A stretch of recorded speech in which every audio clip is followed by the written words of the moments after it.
భారత మాజీ రాష్ట్రపతి అబ్దుల్ కమాల్ భారత రాష్ట్ర మాజీ రాష్ట్రపతి అబ్దుల్ కలాం మాజీ రాష్ట్రపతి అబ్దుల్ కలాం అమర హై అమర హై అబ్దుల్ కలాం అమర హై అమర హై అబ్దుల్ కలాం అమర హై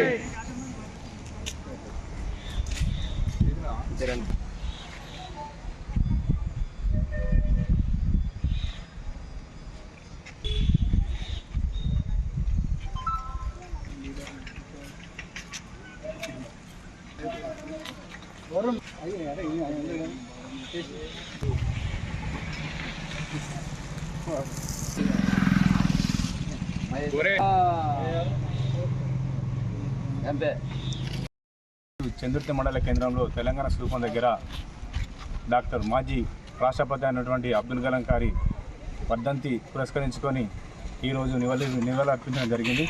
అలాగే ఆయన మన భారతదేశానికి ఒక రాజకీయేతర పార్టీ కాకుండా రాష్ట్రపతిగా ఉండి భారతదేశానికి ప్రథమ పౌరుడిగా ఉండి దేశానికి ఎన్నో శాస్త్రవేత్త అలాంటివి చాలా గొప్ప గొప్ప పనులు చేయించి మన భారతదేశాన్ని ఈ ప్రపంచంలో ఒక గొప్ప అణుబాంబు తయారీ కేంద్రంగా దిద్దిన అట్లాంటి మన అబ్దుల్ కలాం గారికి ఈరోజు మేము నివాళులర్పించడం జరిగింది. అలాగే మాజీ మన ఎంపీపీ అన్నట్టు చిలక పెంటయ్య గారు మన మేకల ఎన్నాల గారి ఆధ్వర్యంలో ఈరోజు తెలంగాణ స్థూపం వద్ద ఆయనకు నివాళులర్పించడం మా అందరికీ కూడా కొంచెం బాధాకరమైన విషయం. ఎందుకంటే అతను మన భారతదేశంలో ఉన్నటువంటి గొప్ప గొప్ప శాస్త్రవేత్తలలో ప్రపంచ ప్రఖ్యాతిగాంచినటువంటి డాక్టర్ అబ్దుల్ కలాం గారి ఆయన చనిపోవడం మనకు మాలాంటి యువతకు చాలా బాధాకరమైన విషయం. అలాగే ఆయనకు వరించిన అవార్డులు కానీ అలాగే భారతరత్న కానీ పద్మభూషణ్ కానీ పద్మశ్రీ కానీ ఎన్నో అవార్డులు ఆయన వరించినాయి. అలాంటిది అలా కాకుండా ఇంకా యువత కూడా ముందుకు రావాలని చెప్పేసి అతను కూడా వివిధ పాఠశాలల్లో స్కూల్లో తన నివాస కేంద్రాన్ని కూడా ఒక పాఠశాలగా మార్చి ఈరోజు దేశానికి గొప్ప శాస్త్రవేత్తగా మరణించడం మాకు తీవ్ర దిగ్భ్రాంతిని తెలియజేస్తుంది. భారతదేశ మాజీ రాష్ట్రపతి వర్యులు డాక్టర్ అబ్దుల్ కలాం గారి వర్ధంతి పురస్కరించుకొని చందుర్తి మండల కేంద్రంలో కార్యక్రమాన్ని ఏర్పాటు చేయడం జరిగింది. మరి అబ్దుల్ కలాం గారి గురించి ప్రపంచము ఆయనను చదివింది. మన భారతదేశం కూడా ప్రతి పౌరుడు ప్రతి వ్యక్తి ఆయనకు తెలుసుకున్న వ్యక్తుల వారే ఉన్నారు. ముఖ్యంగా పిల్లల విషయంలో స్కూల్ విషయంలో అతను చాలా అందరికీ తెలిసిన వ్యక్తి. ఆయనను పాఠ్య పుస్తకాల్లో కూడా చదివిన పరిస్థితులు ఇప్పుడు మనం చూసుకుంటూ ఉంటున్నాము. మరి ఆయన చేసినటువంటి చాలా కార్యక్రమాలు చాలా రకాలుగా మనము కార్యక్రమాలు చేస్తూ ఉంటున్నాము. మిస్సైల్ మ్యాన్గా అతను పేరు పొందడం అనేది భారతదేశానికి ఒక గర్వకారణంగా మనము అనుభవిస్తున్నాము. అదేవిధంగా రాష్ట్రపతిగా ఉండి ఆయన రాజకీయ అతీతంగా ఎన్నో కార్యక్రమాలు అసలు రాష్ట్రపతి అంటే రాజకీయాలు లేకుండా చేయడంలో ఆయన చాలా దిట్ట అని చెప్పుకోవచ్చు. మరి ప్రతి ఒక్క వ్యక్తి ఆయన గురించి ఈయన విషయంలో ఎవరు కూడా చెడు మాటలు మాట్లాడే పరిస్థితులు ఎప్పుడు లేవు. అన్నీ ఆయన గురించి స్మరించుకునే విషయాలే ఉన్నాయి. కాబట్టి మరి అబ్దుల్ కలాం గారి కార్యక్రమాలు చాలా గ్రామాలలో అందరికి తెలియజేసిన విషయం మన యువతకు చాలా ఉన్నది.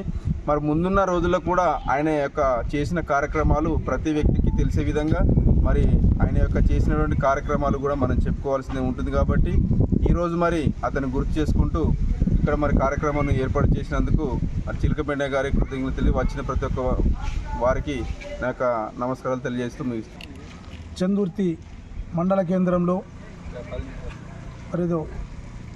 భారత మాజీ రాష్ట్రపతి డాక్టర్ అబ్దుల్ కలాం గారి వర్ధంతి సందర్భంగా ఈ కార్యక్రమంలో పాల్గొన్నటువంటి సోదరులందరికీ నమస్కారములు.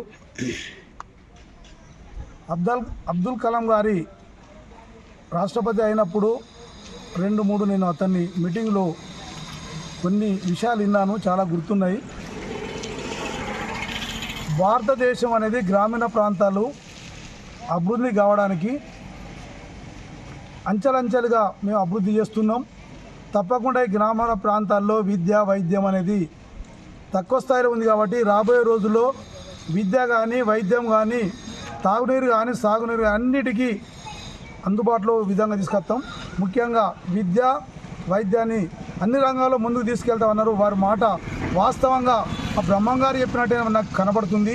నేను స్వయంగా టీవీలో విన్నా, నా ప్రసంగం విన్నా కాబట్టి అందరు ఇంతమంది రాష్ట్రపతుల్లో ఉన్నా కానీ అందరికీ చిన్నపిల్లలకైనా మొదలు పెడితే అందరికీ ప్రపంచానికి గుర్తింపు పొందినటువంటి రాష్ట్రపతి, డాక్టర్గా బిరుదు పొంది అని ఎన్నో బిరుదులు పొంది ఎన్నో గౌరవాన్ని పురస్కరించుకొని ఈ భారతదేశాన్ని మంచి పేరు సంపాదించిన వారు మా ప్రజల హృదయాల్లో ఎప్పటికీ స్థిరస్థాయిగా ఉంటారు. వారు చూపెట్టిన బాటలో అనేది యువత కూడా నడవాలని చెప్పి ఆయన విద్య, వైద్యం, గ్రామీణ ప్రాంతాల్లో అభివృద్ధి చెందాలని ఆయన కోరుకున్నాడు. ఆ బాటలో యువత నడవాల్సిందిగా మీకు అందరికీ విజ్ఞప్తి చేస్తూ ఈ కార్యక్రమంలో పాల్గొన్న మరొకసారి వారందరికీ నమస్తు మధ్య జై